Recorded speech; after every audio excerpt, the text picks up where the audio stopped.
Well, the pattern continues in the book of Judges here, just in chapter 6. It will open up, even just highlighting the opening of this passage that we're looking at. But it says, again, Israel did evil in the eyes of the Lord. And once again, we find that they would need to hit rock bottom before they would cry out finally again to God for deliverance.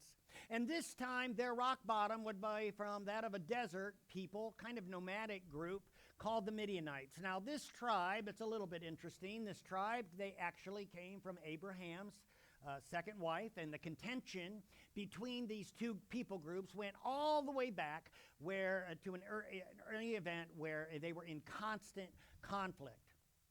And so on an interesting note, it would be many years later when Israel was wandering in the desert, a battle ensued with the Midianites, and where they had a chance. In Numbers 31, it talks about how they had a chance to destroy them, and because they were part of the tribes that were coming against them.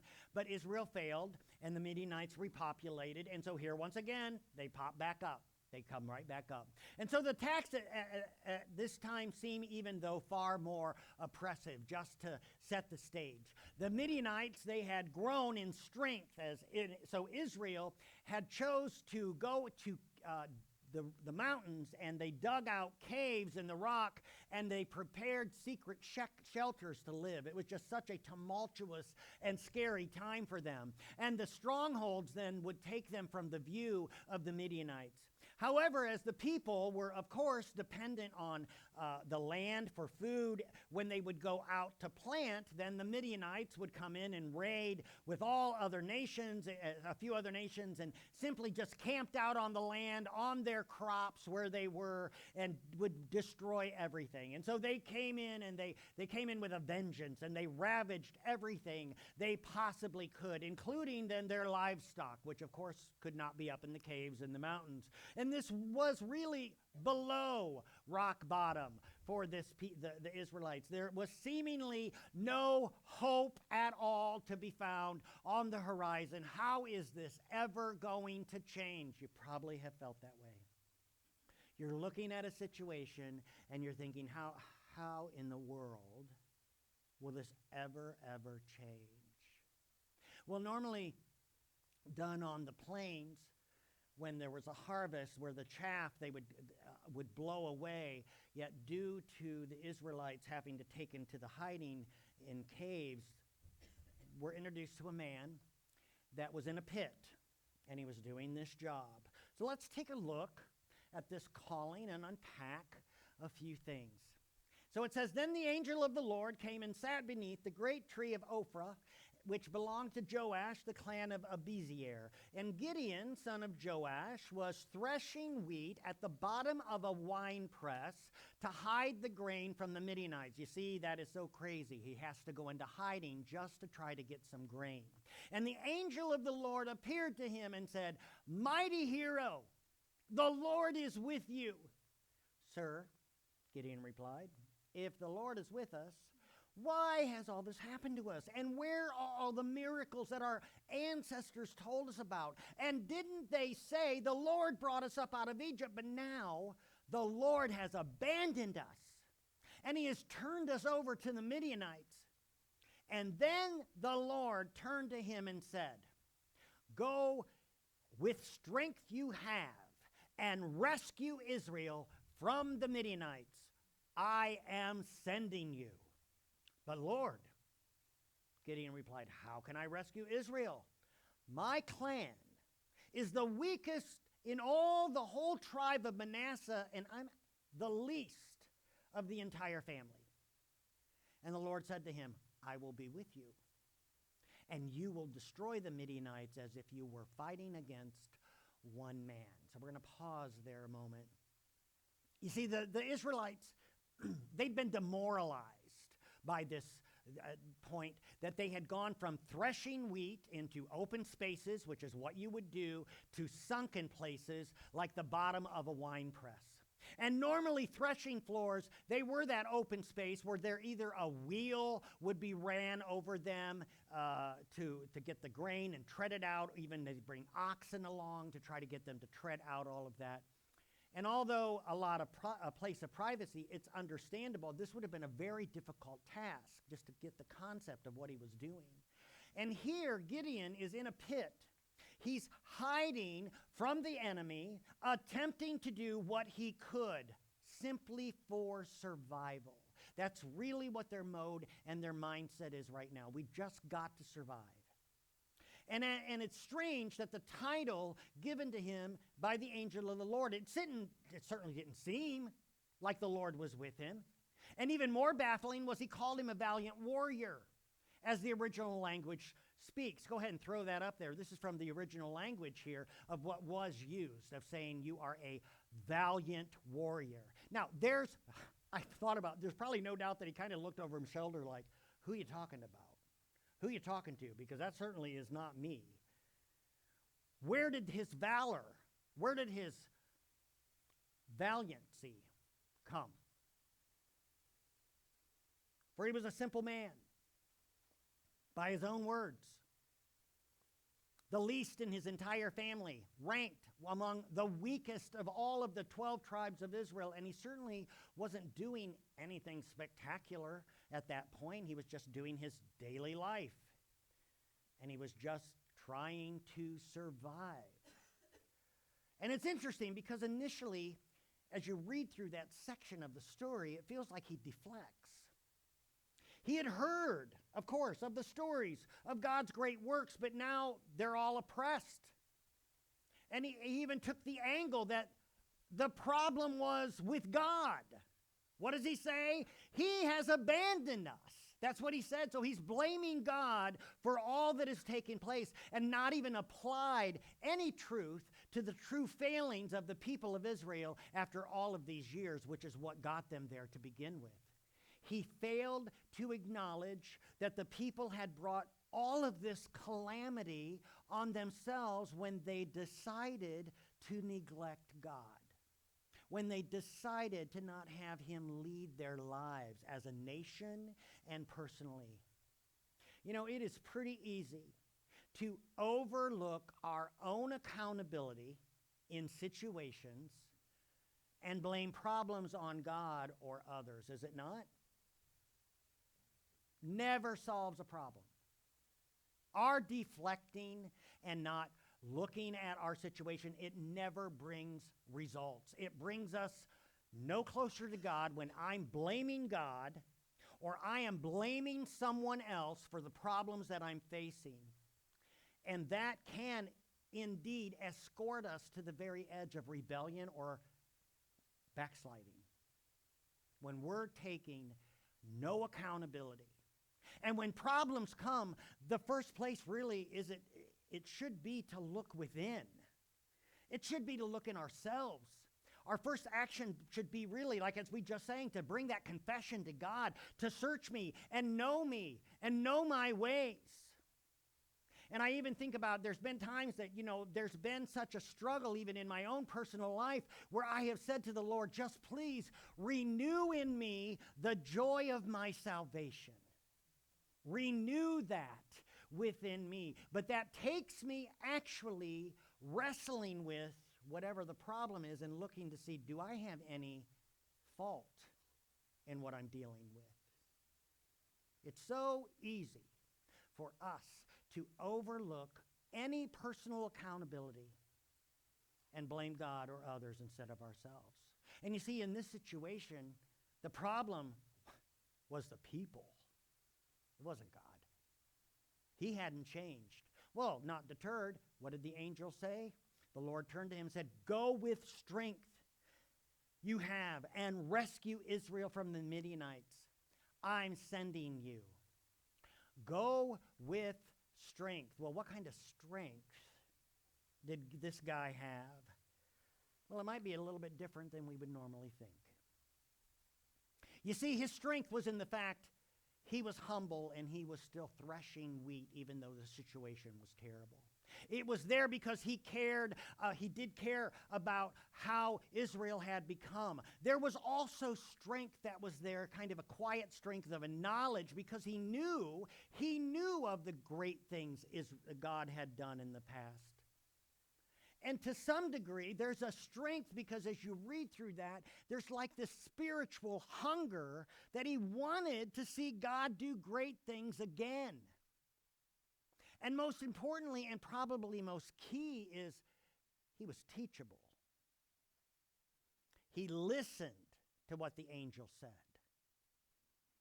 But Gideon didn't see it this way, especially as he thought of himself as insignificant, as the lowest tribe in the least of the family. Now, the only thing he was correct in was on his own, he could not save Israel. But God, who we know, was great, and with him, a weak Gideon could. So, let's unpack this a moment. Gideon was really the least of the least. He was the youngest of a clan and the weakest of all the tribes. He wasn't fearless. He's hiding in a hole.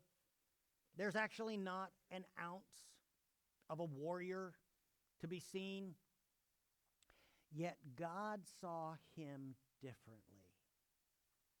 And God had intentions that were so off the radar, it made sense to no one, including himself.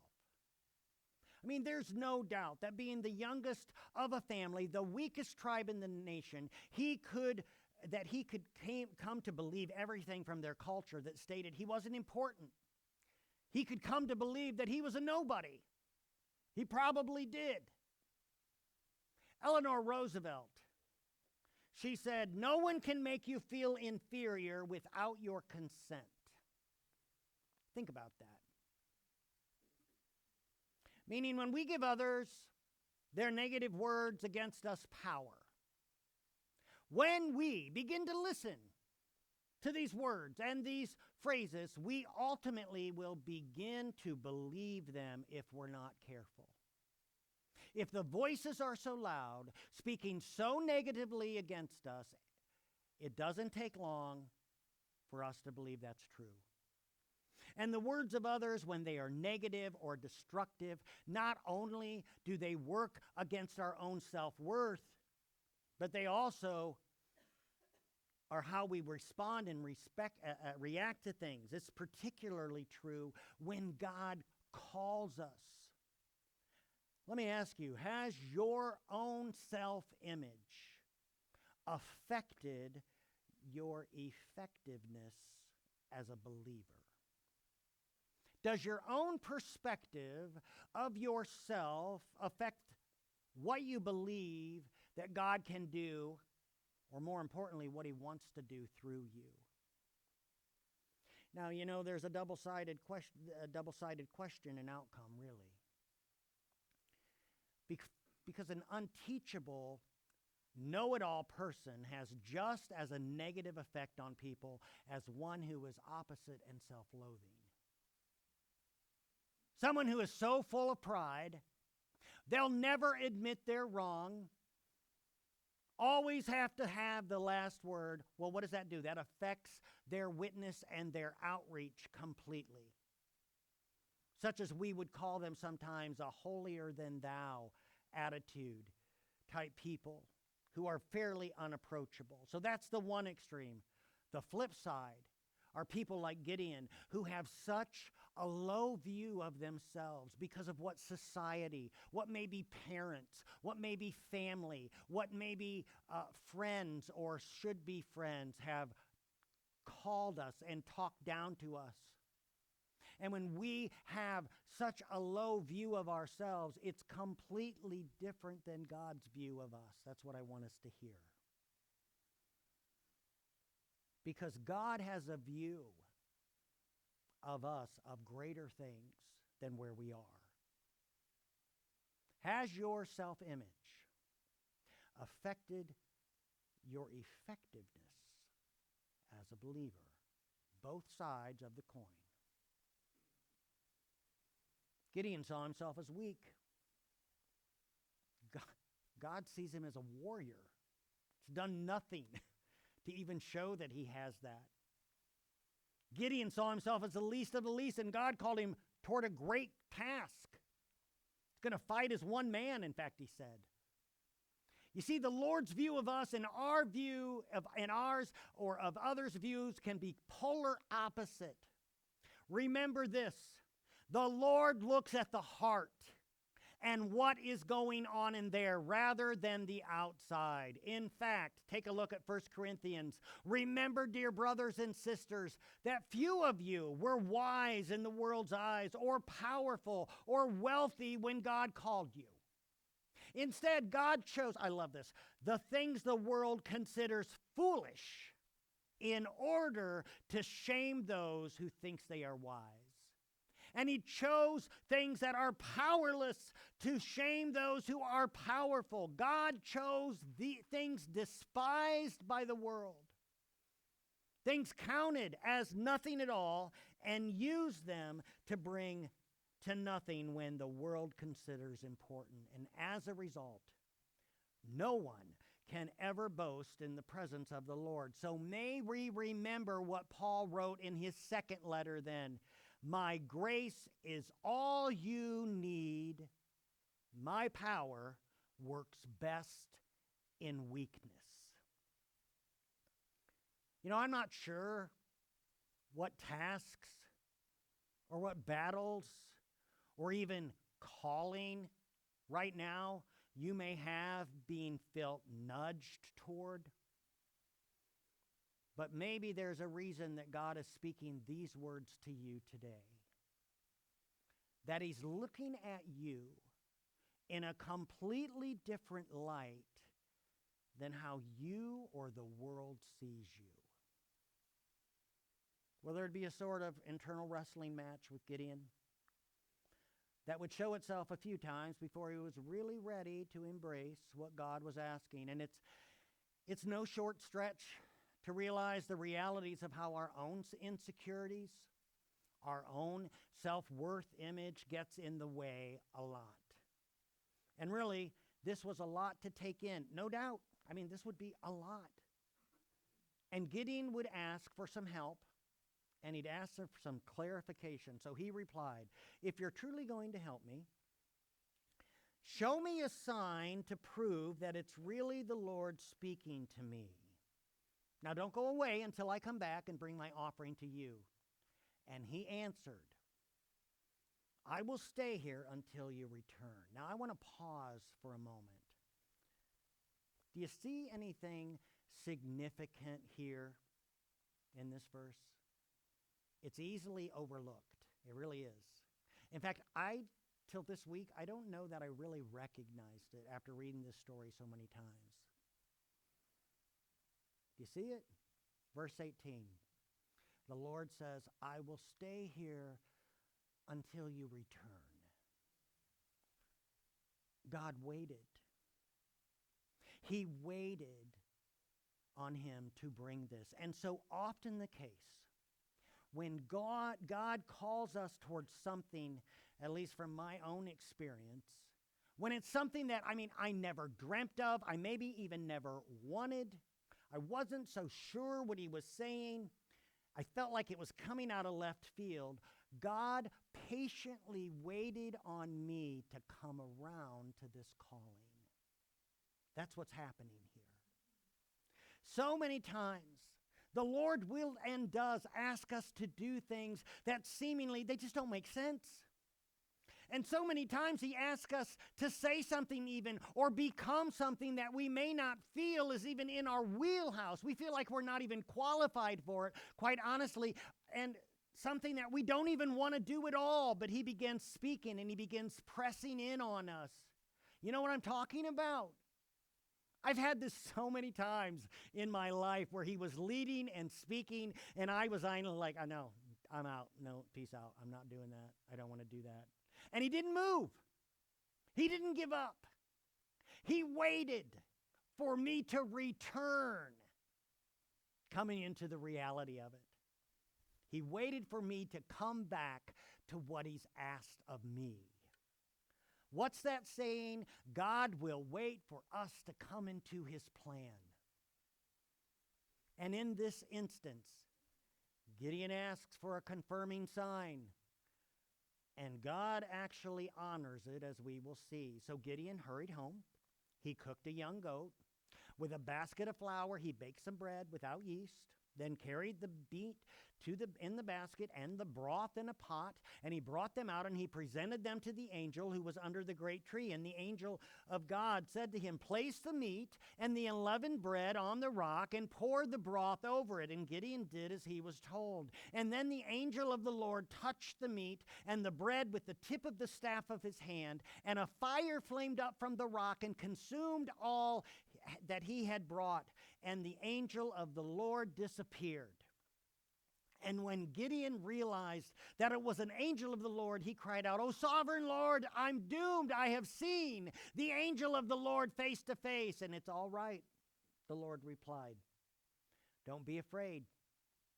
You will not die." And Gideon built an altar to the Lord there and named it Yahweh Shalom, which means the Lord is peace. And the altar remains in Ophrah in the land of the clan of Abiezr to this day. Now, there was nothing wrong with Gideon asking for a sign, confirmation. It made sense to ask God to confirm some area of direction that had not been given specific detail yet. It's particularly true when it involves guidance and asking for assurances. And sometimes God will even use others to bring about that. Just this last week, must have been a God conversation, because I'm going to tell the story, and I hadn't thought of this story in a long time. Just this last week, I was telling someone about the realities of how the forklift started. Many of you won't know this story. Long story short, the Warehouse Church had literally just begun November 2009. By spring 2010, not even 5 months into the church itself, I began feeling like we need to offer a feeding program here in Columbia City for the community. And by all rights, I wasn't even sure why. I wasn't even sure that there was poverty here in Columbia City. I was so shielded from that reality. How foolish I was, for I had overlooked it. And then I began, as this was beginning to come upon me, it was like I began to have my eyes open. And I saw the poor people and struggling everywhere. And I even remember, this was so strange, out of nowhere seeing someone walk down Main Street with a shopping cart full of items. And it was just like, what is going on? Like, this is Columbia City. How is this possible? Well, it continued to press in on me, and I decided to speak to the church about it, to bring it before them, not knowing what was going to happen. Well, we initially met as a church at Northridge Apartments community room. And so for us to have fellowship, we began renting once a month the 4-H Ag Museum for Tuesday nights, what we called First Tuesdays. And it would be where we shared a meal, and basically then it was an open mic. People could share what God had been doing, and it was like a town hall. Well, that night, it had been so impressed on me that I needed to present this. I felt like I needed to give this unknown vision of a soup kitchen or a feeding program. I wasn't even sure what that would be. Well, that night, we also had a financial report given. And the financial report was bad. We were in the red. And it was so discouraging. And before the report, so at the point of, I should say, I was working 2 jobs and not being paid by the church. So there was nothing even coming into me. And the financial report, where the funds were just not coming in, and we weren't going to make ends meet. We weren't even sure truly if we could pay some of the rent that was coming. Well, after that report, I talked about the thoughts. I felt like I still needed to go forward with it. I remember I was so nervous. And I felt like the Lord was pressing in on me with one voice. I said to them, here's what I believe. I don't know what this looks like. And with one voice, the congregation was, we will do it. We will do this. Now, mind you, we didn't have a building, which we still don't. We didn't have a spoon. We didn't have a pot. We didn't have a stove to our name. Literally, we're going to figure out how to open a feeding program. This is ludicrous. But everybody was on board, and there was an excitement that began to build even after that meeting, because we were against all odds, and we're saying we're going to step forward in faith. Well, here's where it got strange. After the meeting was over, we were cleaning up, and ultimately we were walking out to our car with all of the empty containers we had brought of our food. I'm walking out with a box of a couple crock pots, and a man walks around the corner. And he was an older man. He had super strange clothes. I had never seen this guy in my life. And he was walking with a great big limb, like a cane. And he had wild gray hair going everywhere. Think Back to the Future guy. I had never in my life seen this guy before. And he approached and he was like, "Hey, what's going on in there?" And so I said, "Well, we're a church. We meet at Northridge Apartments, but we have a fellowship time that we gather here and that. But actually, we're discussing and possibly investigating opening a feeding program here in Columbia City." And without hesitation, this guy looked at me and he said, "Let me tell you, if God has called you to do something, you need to follow what he's asked. He will show you what to do, and he's going to provide." And it was strange, and I'm like, okay. It's so weird. Not really, I didn't know what to say. Now, mind you, people had been walking out right as we were talking. We were right there at the entrance. And a group of them had gone to the cars, and of course, they're now standing at the cars, fiddling, watching what is going on, because everybody wanted to see what was happening. Nobody knew what we were talking about. And I say this because there were witnesses. And so I thanked him for his words. And I asked if he wanted any leftovers, which he declined. And he excused himself, and he slowly walked around the corner of the museum, and he disappeared. He vanished. 4-H fairgrounds are wide open spaces. Several of us, within moments, we went to look for him. We went around the building. He wasn't there. He was gone. And yes, I believe it was an angel. I do. To this day, I believe it. And by November, the forklift had opened its doors for the very first time. And there were so many other miraculous things and stories of how God provided through the beginning years of even getting the forklift started. But the point I want to make is God confirmed a crazy idea that he had given me to begin with. And sometimes we need that. Believe me, there were dark months between April and November that we came to a point at one moment we didn't even think we would be able to open.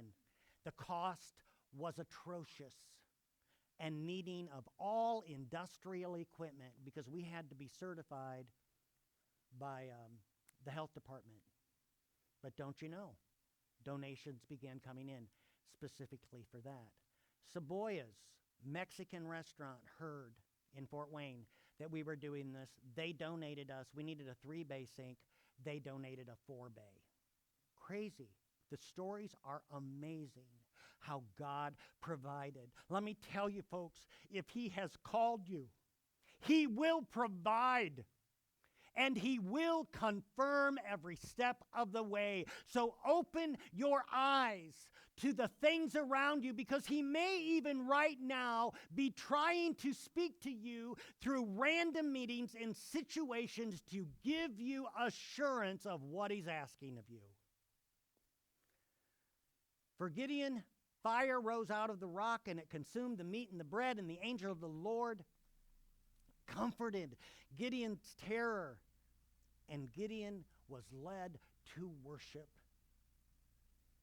What currently are your hang-ups that are stopping you from what God has been asking or calling of you? Where is He calling you to step in faith into a situation?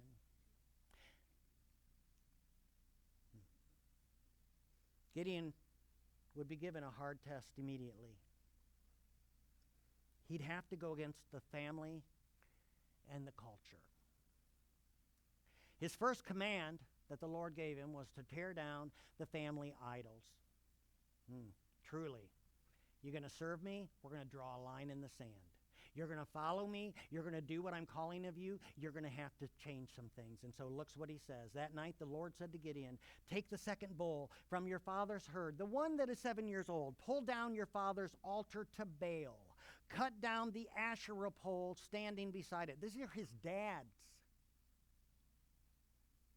Then build an altar to the Lord, your God, here on this hilltop sanctuary, laying the stones carefully, and then sacrifice the bull as a burnt offering on the altar, using as fuel the wood of the Asherah pole that you just cut down. So Gideon took 10 of his servants and did as the Lord commanded. But he did it at night because he was afraid of the other members of his father's household and the people of the town. Immediately, the Lord started Gideon's ministry. Immediately. And when Gideon made himself responsible to God, God in turn completely guided him. And when we are responsive to what God is calling, where God is asking us to follow, what He is telling us to do, when we say yes to Him, He is going to lead every step of the way. I want you to consider, though, Gideon was called to confront his own family idol worship in essence. God is dealing with where are his allegiances. Will he be allegiant to the flesh and blood of his family or to the God who has called him by name? And believe me, folks, God is looking at each of us and where our allegiance rests. Will it be solely on him?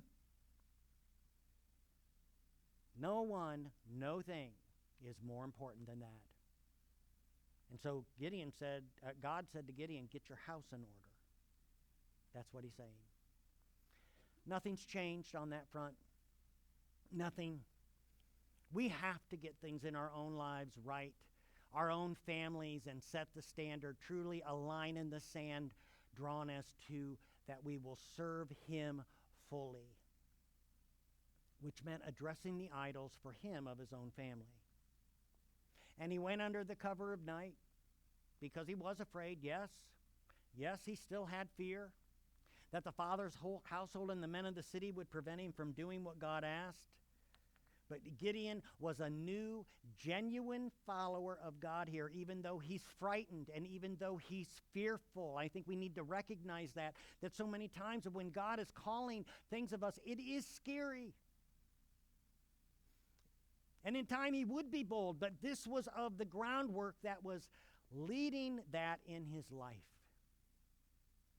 Well, if you can imagine, the next morning, everything cut loose as the removal of the altar brought controversy. And so it says, early the next morning, as the people of the town began to stir, someone discovered that the altar of Baal had been broken down and that the Asherah pole beside it had been cut down. And in their place, a new altar had been built, and on it were the remains of the bull that had been sacrificed. And the people said to each other, who did this? And after asking around and making a careful search, they learned that it was Gideon, the son of Joash. Bring out your son, the men of the town demanded to Joash. He must die for destroying the altar of Baal and cutting down the Asherah pole. But Joash, this is the father, shouted to the mob that confronted him, why are you defending Baal? Will you argue his case? Whoever pleads his case will be put to death by morning. If Baal truly is God, let him defend himself. And let him destroy the one who broke down the altar. And from then on, Gideon was called Jerub-Baal, which means let Baal defend himself, because he broke down that Baal altar. So we have this discovery immediately. Gideon's the guilty one. And it shows how powerful on so many levels that the evil Baal worship of Israel had become. The people lost their ever-loving minds as heresy had become their main religion. And remarkably, it would be none other than his own father. That was logical. If Baal is God, since he's been the offended party, let him come and defend himself. And even here, I feel like we see God's grace calling Gideon deeper into this position. For yes, Gideon's cowardice almost cost him his life, but his father boldly defended him. You see, the Lord used another person's strength in that moment to cover the weakness and the fears he had. And so the training ground of the calling had been given and met, and now, soon afterwards, the army of Midian, Amalek, the people of the east, formed an alliance against Israel and crossed the Jordan, camping in the valley of Jezreel. And then the Spirit of the Lord clothed Gideon with power. Isn't that beautiful? He blew a ram's horn as a call to arms, and the men of the clan of Abiezr came to him. And he also sent messengers through Manasseh, Asher, Zebulun, Naphtali, summoning these warriors, and all of them responded like, who is this guy? What has happened? We met him in a pit, hiding, and now he's leading the nation to arms. And what was the difference? The Holy Spirit fell upon him. The Holy Spirit took hold of him. Let's keep in mind, Gideon had a poor self-esteem. He didn't see himself as anyone important, and certainly didn't see himself as some valiant warrior. Years of hardship in those areas had spoken lies into his life that he believed. And I say this because before the battle, even though he's exercising now in the Spirit's strength and now about to lead an army, we're going to see real briefly, he still had a couple more doubts. You see, he was still fully human. The Spirit was empowering him, but there were still a few more things that had to be dealt with. And to assure himself, he asked the Lord once again, can you please confirm it? And God patiently would do so. Then Gideon said to God, if you're truly going to use me to rescue Israel as you promised, prove it to me in this way. I will put a wool fleece on the threshing floor tonight, and if the fleece is wet with dew in the morning, but the ground is dry, then I will know that you're going to help me rescue Israel as you promised. And that's just what happened. When Gideon got up early the next morning, he squeezed the fleece and wrung out a whole bowl full of water.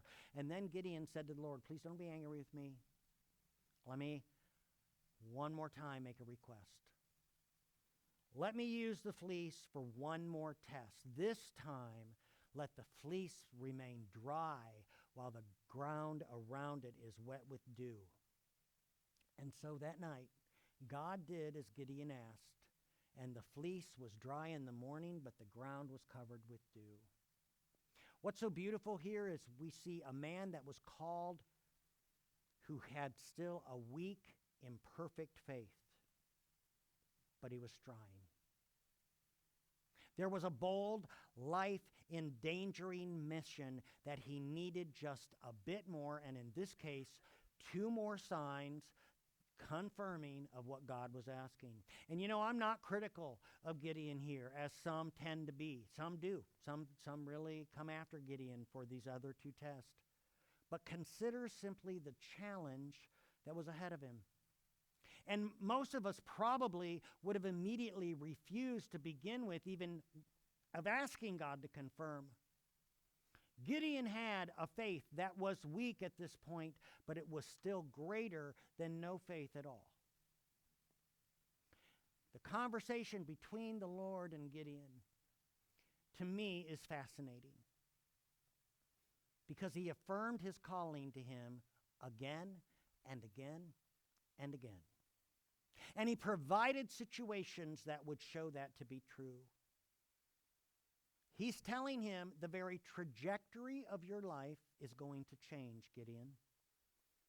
He affirmed to him his presence was with him. Gideon still had questions, but God's patience in this acceptance is called, this call rested. And in time, we will see, in time, Gideon would rise up against his family traditions. He drew that line in the sand between the townsfolk confronting their idolatry and eventually defeating the oppressing Midianites. And in the end, the reality is that Gideon was constrained to a higher calling and purpose than he would have ever dreamed or dared to think he could do.